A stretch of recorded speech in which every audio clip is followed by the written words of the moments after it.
بسم اللہ الرحمن الرحیم۔ السلام علیکم رحمۃ اللہ وبرکاتہ۔ یامی کی چھوٹی سی دنیا میں آپ سب کا سواگت ہے۔ آئیں اور یامی کی چھوٹی سی دنیا میں شامل ہو جائیں۔ الحمدللہ آج جمعہ ہے اور جمعے کے دن ہمیں کیا کیا عمل کرنے ہیں آئیں ہم جانیں۔ رب اشرح لی صدری ویسر لی امری واحلل عقدۃ من لسانی یفقہوا قولی۔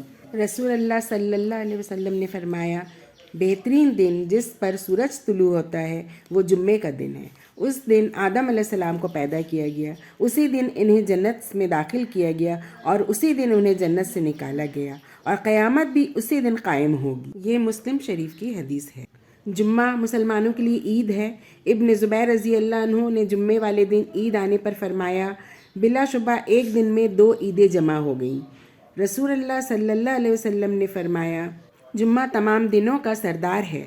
رسول اللہ صلی اللہ علیہ وسلم نے فرمایا، جو شخص جمعے کے دن غسل کرے اور خوب اچھی طرح غسل کرے، جلدی مسجد جائے، پیدل چلے اور سوار نہ ہو، امام کے نزدیک بیٹھے، دل جمی سے خطبہ سنے اور کوئی بیہودہ کام نہ کرے، تو اسے ہر قدم پر 1 سال کے روزوں کا اور اس کی راتوں کے قیام کا ثواب ہوگا۔ اسے ابو داؤد نے روایت کیا ہے۔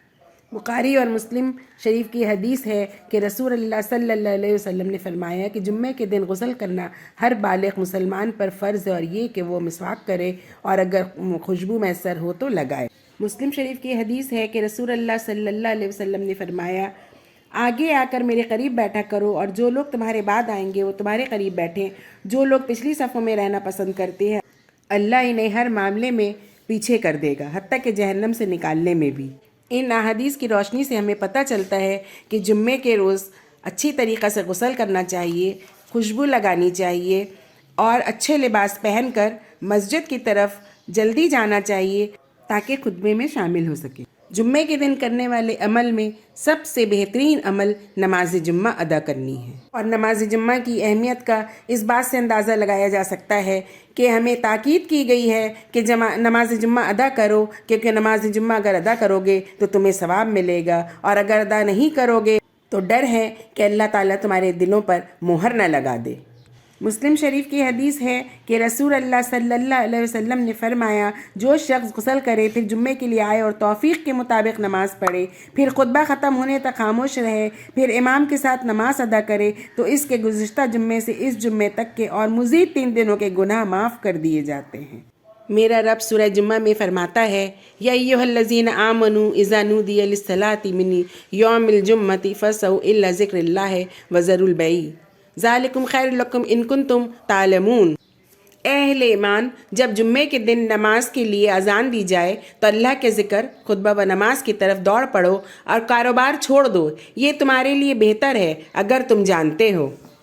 ابو داؤد کی حدیث ہے کہ رسول اللہ صلی اللہ علیہ وسلم نے فرمایا، ہر بالغ شخص پر جمعے کے لیے جانا فرض ہے۔ مسلم شریف کی حدیث ہے کہ رسول اللہ صلی اللہ علیہ وسلم نے فرمایا، لوگ جمعہ چھوڑنے سے باز آ جائیں ورنہ اللہ تعالیٰ ان کے دلوں پر مہر لگا دے گا، پھر وہ غافل ہو جائیں گے۔ اور آپ صلی اللہ علیہ وسلم نے فرمایا، یہ ابن ماجہ کی حدیث ہے کہ جس شخص نے محض سستی کی وجہ سے 3 جمعے چھوڑ دیے، اللہ تعالیٰ اس کے دل پر مہر لگا دیتا ہے۔ مسلم شریف کی حدیث ہے کہ رسول اللہ صلی اللہ علیہ وسلم نے فرمایا، یقیناً میں نے ارادہ کیا ہے کہ میں کسی شخص کو نماز پڑھانے کا حکم دوں، پھر جا کر ان لوگوں کے گھر جلا دوں جو بلا عذر جمعہ سے پیچھے رہ گئے ہیں۔ تو ان احادیث کی روشنی میں ہمیں جمعے کی نماز کی اہمیت کا پتہ چلتا ہے، اور ہمیں چاہیے کہ ہم جمعے کی نماز پابندی کے ساتھ ادا کریں۔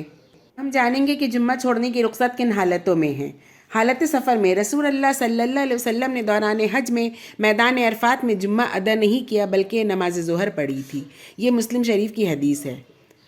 خوف کی حالت میں، یہ ابو داؤد کی حدیث ہے۔ بارش کی وجہ سے مسجد میں جانا مشکل ہو تو، یہ بخاری شریف کی حدیث ہے۔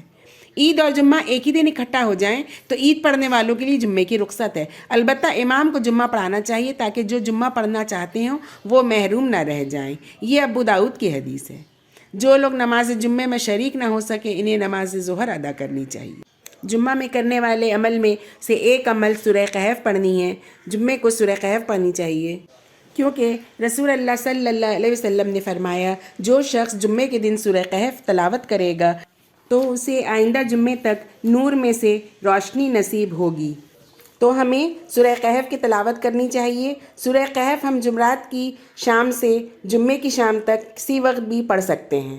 جمعے کے دن ہمیں اپنے رب سے بہت ساری دعائیں مانگنی چاہیے، کیونکہ جمعے کے دن قبولیت کی ایک گھڑی ہے۔ مسلم شریف کی حدیث ہے کہ رسول اللہ صلی اللہ علیہ وسلم نے فرمایا، جمعے کے دن ایک ایسی گھڑی ہے کہ اگر کوئی مسلمان اسے حالت نماز میں پالے تو اس میں وہ جو بھی اللہ سے دعائے خیر کرے گا وہ پوری ہوگی۔ ایک دوسری حدیث میں آپ صلی اللہ علیہ وسلم نے فرمایا کہ دعا کی قبولیت کا یہ وقت امام کے منبر پہ بیٹھنے سے نماز کے اختتام تک ہوتا ہے۔ اس گھڑی سے متعلق 2 احادیث اور بھی ہیں۔ ابن ماجہ اور مسند احمد کی صحیح حدیث میں ہے کہ یہ دن کی آخری گھڑی ہے، اور ابو داؤد کی صحیح حدیث میں ہے کہ اسے عصر کے بعد کی آخری گھڑی میں تلاش کرو۔ تو ان مختلف احادیث سے یہ بات سمجھ میں آتی ہے کہ یہ گھڑی زوال آفتاب سے لے کر غروب آفتاب کی گھڑیوں میں سے کوئی گھڑی ہے، واللہ عالم۔ ان احادیث کی روشنی میں ہمیں یہ تو پتہ چلتا ہے کہ ہمیں بہت سی دعائیں مانگنی چاہیے، امت مسلمہ کے لیے دعائیں کرنی چاہیے، اللہ سبحانہ تعالیٰ سے مغفرت طلب کرنی چاہیے، جنت کے لیے دعا کرنی چاہیے، جہنم سے نجات کے لیے دعا کرنی چاہیے، غرض کے ہر طرح کی دعائیں کرنی چاہیے کہ پتہ نہیں رب العالمین اس قبولیت کی گھڑی میں کس وقت ہماری دعاؤں کو شرف قبولیت بخش دے۔ جمعے کے دن کرنے والے عمل میں سے ایک اہم عمل ہے باکثرت درود شریف پڑھنا۔ جمعے کے روز ہمیں رسول اللہ صلی اللہ علیہ وسلم پہ باکثرت درود شریف بھیجنا چاہیے۔ حضرت ابو مسعود انصاری رضی اللہ عنہ کہتے ہیں کہ رسول اللہ صلی اللہ علیہ وسلم نے فرمایا، جمعے کے روز مجھ پر کثرت سے درود بھیجا کرو۔ جو آدمی جمعے کے روز مجھ پر درود بھیجتا ہے وہ میرے سامنے پیش کیا جاتا ہے۔ اسے حاکم اور بیقی نے روایت کیا ہے۔ تو باکثرت درود شریف پڑھا کریں، کیونکہ یہ دین ہمیں ہمارے پیارے نبی صلی اللہ علیہ وسلم نے پہنچایا ہے، اور ہمیں چاہیے کہ ہم اپنے پیارے نبی صلی اللہ علیہ وسلم پر باکثرت درود شریف بھیجا کریں۔ تو آج ہم نے کتاب و سنت کی روشنی میں جانا کہ ہمیں جمعے کے دن کیا کیا عمل کرنا چاہیے۔ اللہ سبحانہ تعالیٰ سے میری دعا ہے کہ اللہ سبحانہ تعالیٰ ہمیں نیک عمل کرنے کی توفیق عطا فرمائے۔ اللہ سبحانہ تعالیٰ ہمیں صحیح کہنے، صحیح سننے اور صحیح سمجھنے کی توفیق عطا فرمائے اور ان پر عمل کرنے کی توفیق دے، آمین یا رب العالمین۔ اگر آپ سب کو میرا یہ ویڈیو پسند آیا ہو تو پلیز اسے لائک کریں، شیئر کریں، سبسکرائب کریں، اور ہاں، بیل آئیکن میں کلک کرنا نہ بھولیں، اور کمنٹ کے ذریعے اپنے قیمتی مشوروں سے مجھے نوازیں۔ خوش رہیں، اپنا خیال رکھیں۔ اگلی ویڈیو میں پھر بہت جلد ملاقات ہوگی، تب تک کے لیے اللہ حافظ۔